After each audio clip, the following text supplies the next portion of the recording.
Welcome, everyone, to session 4 of the Pell City Chamber Workforce Readiness Series.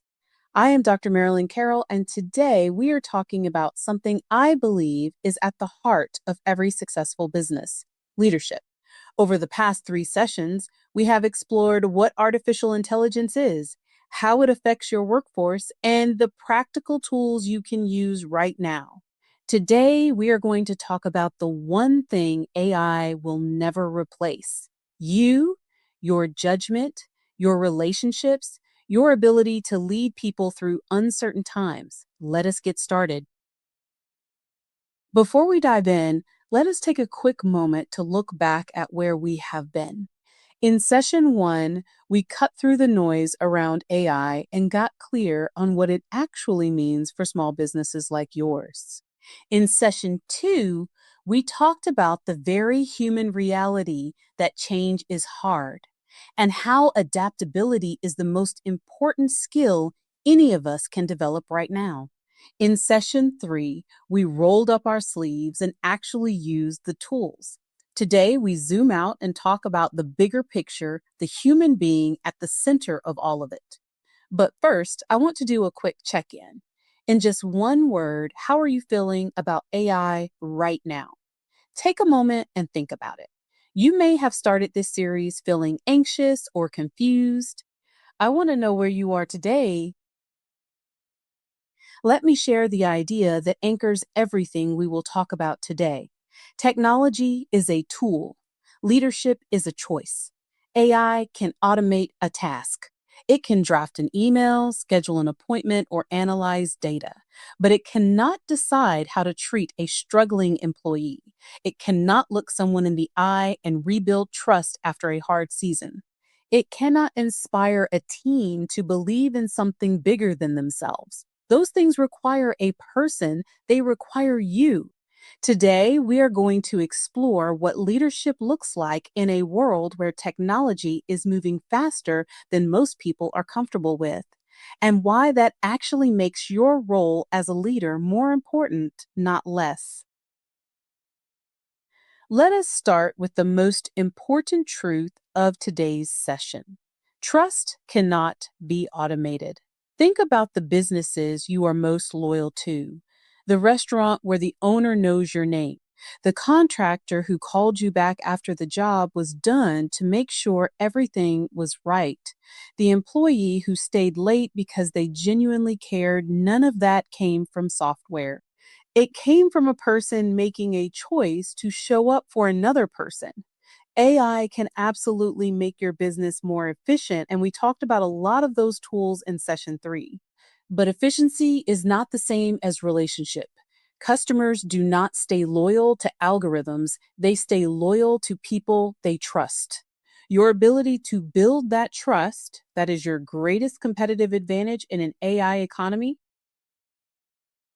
For years, business culture dismissed empathy, relationship building, and emotional awareness as soft skills, nice to have, but not what drives results.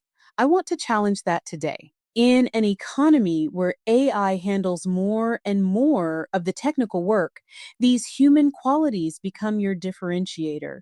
They become what sets you apart.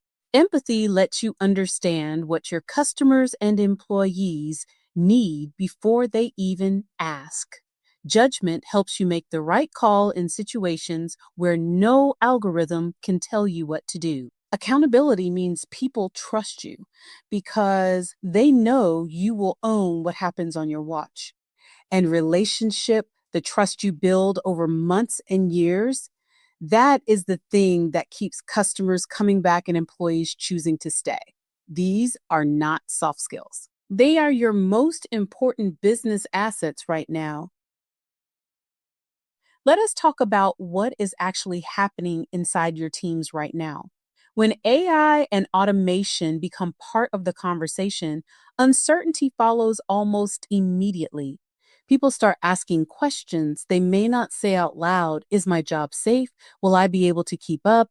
Does my manager know what is happening? And when they do not get answers, fear fills the gap. Rumor starts. Disengagement follows. Some of your best people start quietly looking for the door. Here is what I need you to hear as a leader. You do not have to have all the answers. What your team needs is not a perfect roadmap. It is to know that you are paying attention and that you are in this with them. Stability, clarity, and presence are your most powerful leadership tools right now. Show up, be honest about what you know and what you do not, and communicate more often than you think you need to. I want to give you a window into what the people on your team are actually experiencing right now. Fear of replacement is real and it is widespread. Even in roles where AI is not a threat, workers often assume it might be. That assumption affects their energy, their loyalty, and their willingness to try new things. Confusion is the second barrier. Most people have heard of ChatGPT, but they have no idea how it actually works or what it means for their day to day job. And when people are confused, they resist, not because they are difficult, but because uncertainty feels unsafe. The third thing workers need is direction. They are watching you. They are reading your tone in every meeting, every email, every hallway conversation. The message I want you to take back to your business today is this: you do not need a perfect plan. You need to show up, communicate, and let your team know they are not navigating this alone. We are going to take a 10-minute break right now. Please stretch, grab some water or coffee, and connect with the people around you.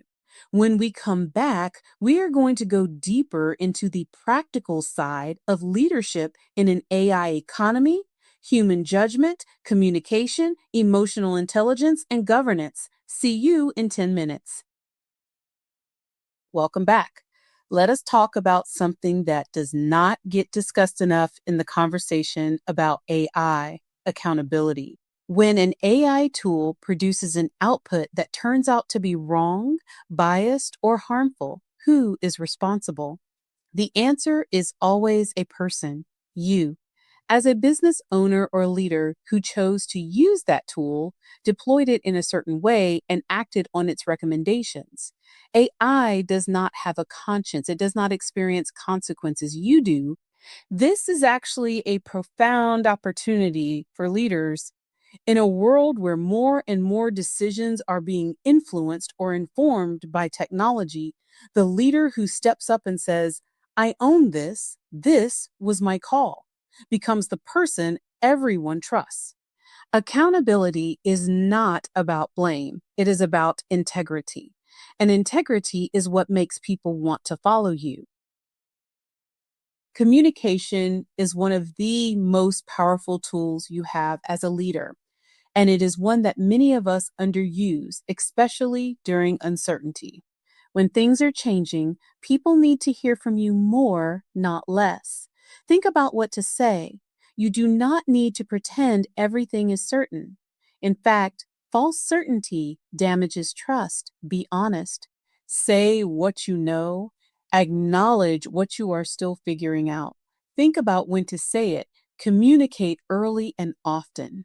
The moment you notice your team getting quiet or starting to speculate, that is your signal to say something, even if that something is, I do not have all the answers yet, but here is where we stand. And think about how to say it face to face when you can, in plain language, the way you would talk to a neighbor. Here is the bottom line: transparency is not just good ethics, it is good business. Teams that feel informed and respected stay together.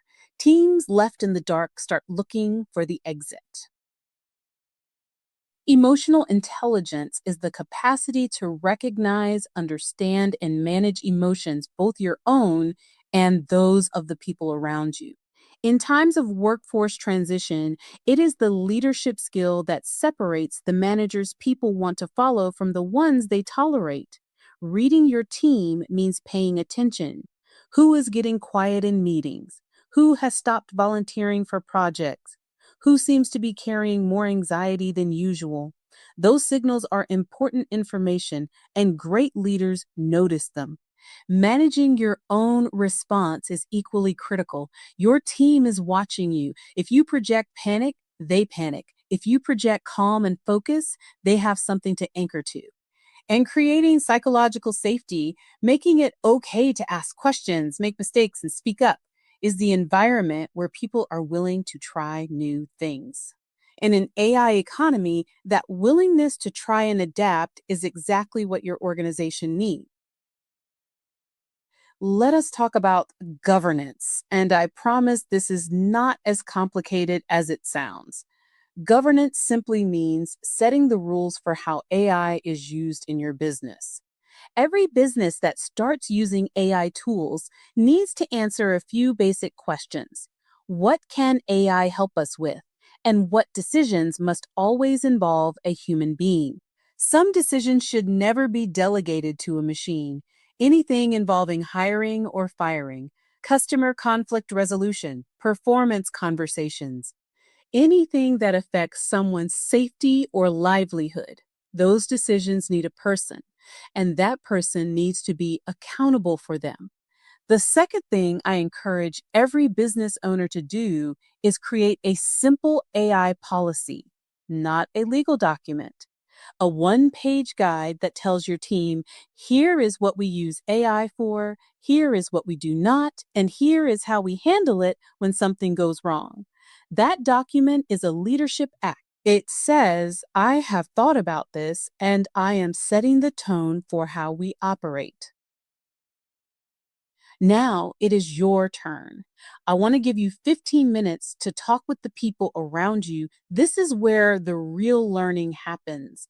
The question I want you to sit with is this: what does leadership look like when technology changes faster than people?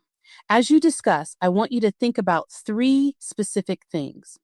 First, think of a real moment when change created fear or uncertainty in your team. What did you do? What do you wish you had done differently? Second, what is one specific leadership behavior you want to strengthen as AI becomes more present in your business? Not a general idea, a real concrete behavior. And third, how will you communicate AI changes to your team in a way that builds trust rather than fear? Take 15 minutes, be honest with each other. When we come back together, we will share out the key themes from each group. Before we close, I want to give you a moment of personal accountability. Leadership is not just something you understand, it is something you practice. So I am asking you to leave today with three specific commitments. The first is to communicate. This week, not next month, not when things are clearer, have one honest conversation with your team about what is changing and where you stand. The second is to reflect. Identify one specific area where your response to change as a leader could be stronger. Write it down, put it somewhere you will see it. The third is to act. Choose one human centered leadership behavior, something from today's session, and commit to practicing it this week in a real situation. Leadership grows through practice, not through intention. Take a moment right now to think about what those three things will be for you. Here is what I want you to take with you from today. These are the leadership principles for the AI era, and I want you to take this handout back to your business and share it with your team. Trust is your most valuable business asset. Protect it and invest in it. You do not need all the answers. You need to be present and honest with the people who are counting on you. Accountability is yours. AI assists decisions, but humans own them. Communicate early, often, and plainly, especially when things feel uncertain. Emotional intelligence is a skill, not a personality trait, which means every one of us can develop it. Set clear boundaries for AI in your business and put them in writing. And remember, your human qualities, your judgment, your relationships, your integrity, those are your greatest competitive advantage in an AI driven world. No technology can replicate them. We have one more session together, and I do not want you to miss it. Session 5 is all about workforce retention and adaptability. How do you build a business culture where great people actually want to stay? Where they feel supported through change, where they grow alongside the technology, and where they choose you over the competitor down the street.